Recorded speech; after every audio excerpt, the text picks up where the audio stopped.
पुढच्या अर्ध्या तासात पाहूयात महाराष्ट्रासह देशविदेशातल्या बातम्या वेगवान स्वरूपात। सुरुवातीला राजकीय बातम्या। मुख्यमंत्री उद्धव ठाकरे यांच्या निवासस्थानी अर्थात वर्षा या बंगल्यावर शिवसेनेच्या आमदार आणि मंत्र्यांसाठी स्नेहभोजनाचं आयोजन करण्यात आलं आहे। शिवसेनेच्या आमदारांना उद्धव ठाकरे यावेळेला मार्गदर्शन करणार आहेत। मुख्यमंत्री उद्धव ठाकरे यांचे मेहुणे श्रीधर पाटणकर यांच्यावर ईडीच्या झालेल्या कारवाईनंतर राजकीय वर्तुळात खळबळ उडाली। शिवसेनेचे नेते संजय राऊत यांनी भाजपवर हल्ला चढवलाय। घोटाळ्याबद्दल आम्ही अनेक पुरावे ईडी आणि पंतप्रधानांच्याकडे दिलेत, पण त्यावर कारवाई झालेली नाही, असं राऊत यांनी पुन्हा एकदा सांगितलं।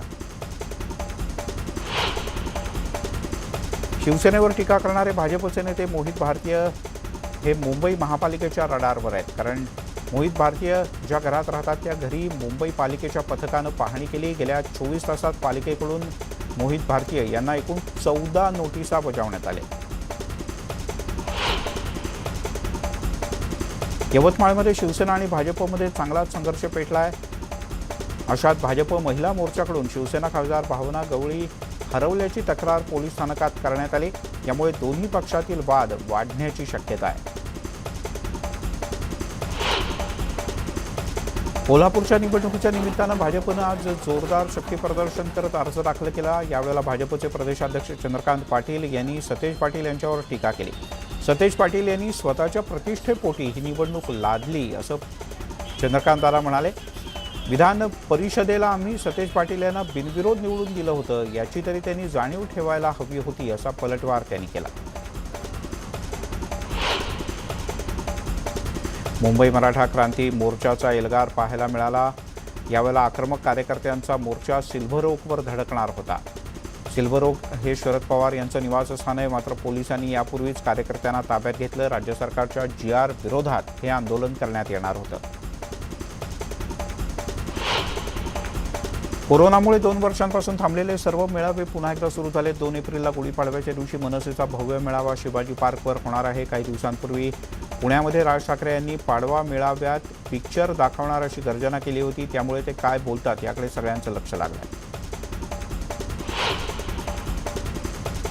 साताऱ्यातल्या जावळी तालुक्यातील बोंडारवाडी धरण झालं पाहिजे या मागणीसाठी ग्रामस्थांनी जिल्हाधिकारी कार्यालयावर मोठा मोर्चा काढला। पाण्याचा प्रश्न मिटावयासाठी प्रशासकीय यंत्रणेनं बोंडारवाडी हे धरण बांधावं अशी आग्रही मागणी यावेळेला करण्यात आली। गेल्या अनेक वर्षांपासून हा प्रश्न प्रलंबित आहे।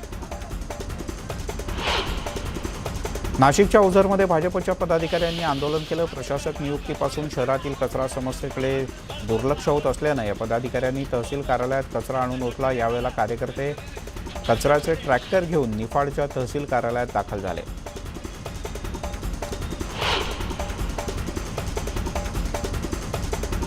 जळगाव जिल्ह्यातल्या मुक्ताईनगर तहसील कार्यालयानं थकीत जमीन महसूल कराच्या वसुलीसाठी धडक मोहीम सुरू केली। अशात 33 लाखांची थकबाकी न भरल्यानं BSNL टॉवरला सील ठोकण्यात आलंय, त्यामुळे शहरात मोठी खळबळ उडाली। टॉवर सील झाल्यानं सेवा प्रभावित झाल्या असून ग्राहकांना मोठा मनस्ताप सहन करावा लागतोय। भुसावळमध्ये पेट्रोल पंपावर ग्राहकांची लूट होत असल्याचा आरोप ग्राहकांकडून करण्यात येतो। 1 लिटर मागे 100 मिलीलिटर पेट्रोल कमी दिलं जात असल्याचं समोर आलं आहे। ग्राहकांनीच पेट्रोल पंप चालकाचा भंडाफोड केला असून संबंधितांवर कठोर कारवाई करावी अशी मागणी केली जाते। नांदेडच्या मालेगावातील जिल्हा परिषद शाळेतील फ्रीस्टाईल हाणामारीचा धक्कादायक प्रकार समोर आला आहे। मुख्याध्यापकांच्या दालनातच हा सगळा राडा झाला, जो CCTVत कैद झाला आहे। सध्या मालेगावात या हाणामारीची मोठी चर्चा आहे। आंतरराष्ट्रीय ग्लोबल टीचर पुरस्कार विजेते रणजित डिसले हे अडचणीत सापडले। ग्लोबल टीचर पुरस्कारासाठी अर्ज करताना परवानगी न घेतल्यानं त्यांच्यावर शिस्तभंगाची कारवाई होणार असून गैरहजर काळातील जवळपास 34 महिन्यांचं वेतन त्यांच्याकडून वसूल केलं जाण्याची शक्यता आहे।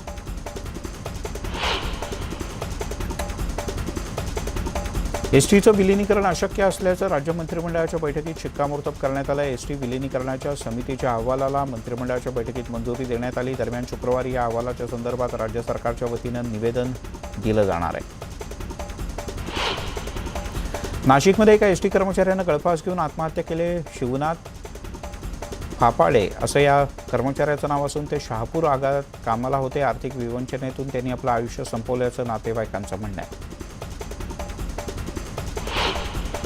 नाशिकमध्ये खासगी सावकाराच्या जाचाला कंटाळून एका 45 वर्षीय व्यक्तीने आत्महत्या केली. पैशांसाठी मानसिक छळ होत असल्याचं त्याने सुसाईड नोटमध्ये म्हटलंय. या प्रकरणी सावकाराच्या विरोधात गुन्हा दाखल करण्यात आला आहे.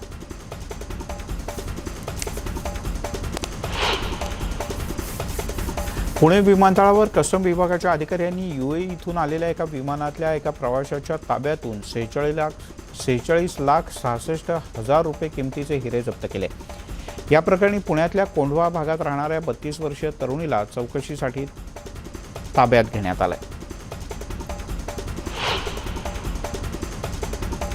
लोकलमधून पडून एका युवकाचा मृत्यू झाल्याची धक्कादायक घटना गोरेगाव ते मालाड दरम्यान घडली. रतन विश्वकर्मा हा तरुण नालासोपाऱ्याहून लोकलमध्ये चढला होता. दरम्यान पोलची धडक बसल्यानं या तरुणाचा मृत्यू झाला.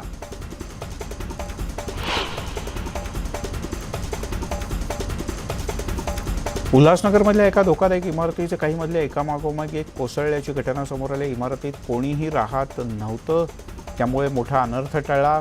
पण ही इमारत यापूर्वी धोकादायक म्हणून रिकामीही करण्यात आली होती.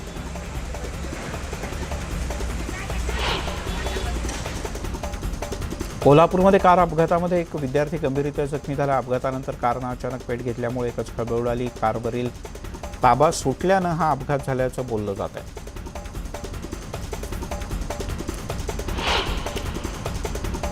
जळगावकडून मोहाडीकडे जाणाऱ्या रस्त्यावर भरधाव ट्रकच्या चाकाखालती आल्यानं शाळकरी विद्यार्थ्याचा जागीच मृत्यू झाला. या घटनेनंतर संतप्त नागरिकांनी ट्रकवर दगडफेक केली. अपघातानंतर चालकानं लागलीचंच इथून पळ काढला. जळगावच्या विटनेर मार्गावर पिस्तुलाचा धाक दाखवत बँक व्यवस्थापकाला लुटण्यात आलाय. त्याच्याकडून बॅगेतील रोकड, मोबाईल, टॅब असा एकूण 1,14,629 रुपयांचा मुद्देमाल चोरट्यांनी लंपास केला. या प्रकरणी तिघांच्या विरोधात गुन्हा दाखल करण्यात आला.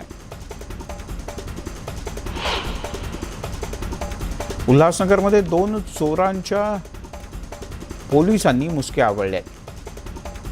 साहिल कुकरेजा आणि राजवीर सिंग लबाना अशी अटक करण्यात आलेल्या आरोपींची नावं आहेत. त्यांनी कॅम्प नंबर 5 भागात दुकानातील 1,80,000 रुपयांची रोख रक्कम पळवून पोबारा केला होता. उल्हासनगरमध्ये गुरु नानक दरबारातील चांदीच्या पादुका चोरीला गेले. चोरीचा सगळा प्रकार सीसीटीव्हीत कैद झालाय. सीसीटीव्हीच्या आधारे सध्या चोरट्यांचा शोध युद्धपातळीवर सुरू आहे. नवी मुंबईतल्या बेलापूर जेट्टीच्या जवळ 2 बोटींना आग लागल्याची घटना समोर आली आहे. आगीमध्ये बोटींचं मोठं नुकसान झालं. या बोटी डिझेल चोरी प्रकरणात पोलिसांनी ताब्यात घेतल्या होत्या.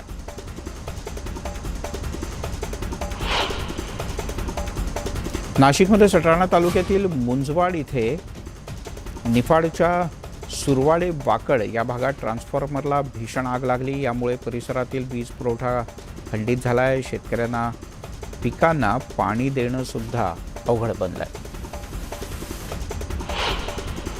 इंधन दरात सलग दुसऱ्या दिवशी वाढ झाली आहे. मुंबईमध्ये पेट्रोल डिझेलच्या किमतीमध्ये 85 पैशांची वाढ झाली आहे. सध्या पेट्रोल 111.67 रुपये प्रति लिटर इतक्या दरानं मिळत आहे, तर डिझेल 95.85 रुपये प्रति लिटर इतक्या दरानं मिळत आहे.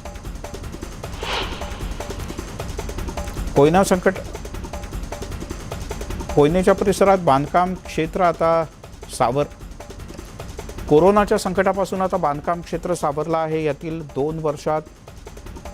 मागच्या 2 वर्षात 50 लाखपेक्षा अधिक किंमत असलेल्या घरांची विक्री 52 वरून 60% गेले. 1 कोटीपेक्षा अधिक किंमत असलेल्या घरांची विक्री सर्वाधिक आहे.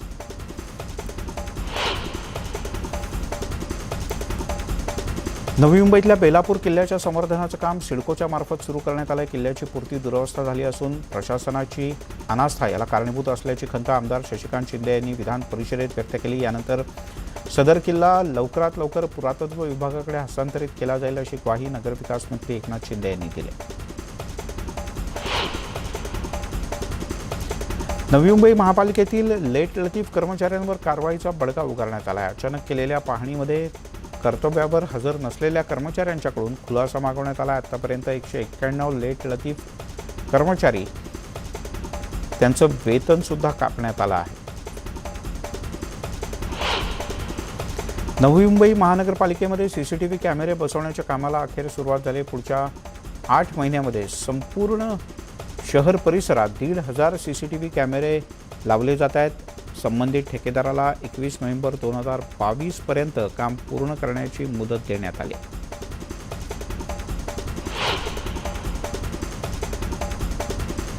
कल्याण पश्चिम रेल्वे स्थानक परिसरामध्ये स्मार्ट सिटीच्या माध्यमातून रेल्वे स्थानक परिसर सुधारणा विकासाची कामं सुरू केली जात आहेत. मात्र या प्रकल्पाचं काम रखडल्यानं रेल्वे स्थानक परिसरात मोठ्या प्रमाणात वाहतूक कोंडी सुद्धा होते. मावळ तालुक्यामध्ये स्वस्त धान्य योजनेच्या मार्फत गरिबांना दिलं जाणारं धान्य निकृष्ट दर्जाचं असल्याचं समोर आलं. या प्रकरणी तळेगावातल्या एका सजग नागरिकानं थेट मावळ तहसीलदारांना पत्र पाठवलं. योजनेच्या मार्फत दिलं जाणारं धान्य खाण्यायोग्य नसल्याचं या पत्रात त्यानं नमूद केलं. एप्रिलच्या दुसऱ्या आठवड्यामध्ये आंब्याची आवक वाढण्याची शक्यता आहे. त्यामुळे आता महागडा असलेला आंबा सर्वसामान्यांच्या आवाक्यात येऊ शकतो. कोकणातून 377 टन आंब्याची आवक APMCच्या बाजारात झाली होती. सध्या आंब्याच्या 5 ते 7 डझनाच्या पेटीला 2 ते 5 हजार रुपयांचा भाव मिळतो आहे.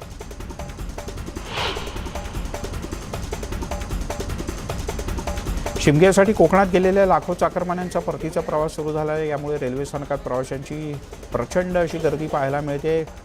कोकण रेल्वे मार्गावरून मुंबईच्या दिशेनं धावणाऱ्या सर्वच एक्सप्रेसमध्ये मोठी गर्दी असून प्रवाशांना उभं राहूनच प्रवास करावा लागतोय.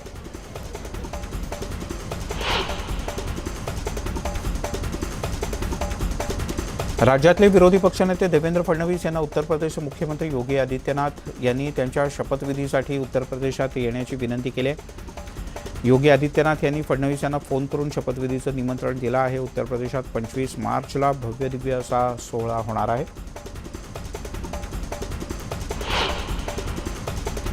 राजधानी नवी दिल्लीमध्ये पुन्हा एकदा दहशतवादी हल्ल्याचा इशारा देण्यात आला आहे. तहरीक-ए-तालिबान या दहशतवादी संस्थेनं ईमेल पाठवत दिल्लीमध्ये बॉम्बस्फोट घडवून आणण्याची धमकी दिली. यानंतर शहरातल्या विविध भागात सर्च ऑपरेशन सुरू करण्यात आलं आहे. 31 मार्चपासून देशातील सर्व कोरोना निर्बंध हटवण्याचा निर्णय केंद्र सरकारनं घेतला आहे. केंद्राच्या या निर्णयामुळे तब्बल 2 वर्षांनी देशातली जनता निर्बंध मुक्त जीवन जगणार आहे. पण मास्क आणि सोशल डिस्टन्सिंगचं पालन करणं मात्र अनिवार्य असेल असंही सांगण्यात आलं.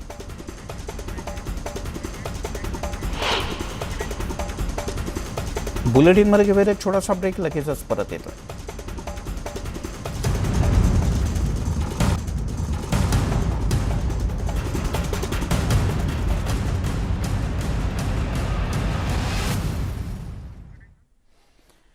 आपण पाहताय स्पीड न्यूज आणि आता अन्य काही बातम्या. IPL मधून टीम इंडियाचा भविष्यातील कर्णधार सापडू शकतो असं भाकीत माजी प्रशिक्षक रवी शास्त्रीनं केलंय.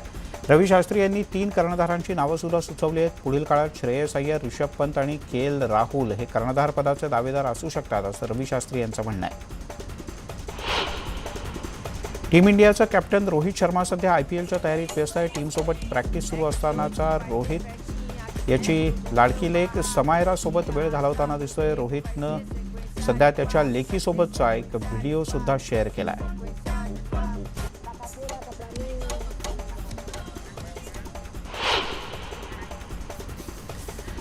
यासोबत या बुलेटिनमध्ये इथेच थांबूयात. सर्व प्रकारच्या ताज्या अपडेट्ससाठी news18lokmat.com या आमच्या वेबसाईटला लॉग ऑन करा. फेसबुक, ट्विटरवर आम्हाला फॉलो करा. आमच्या YouTube चॅनलला सबस्क्राईब करा.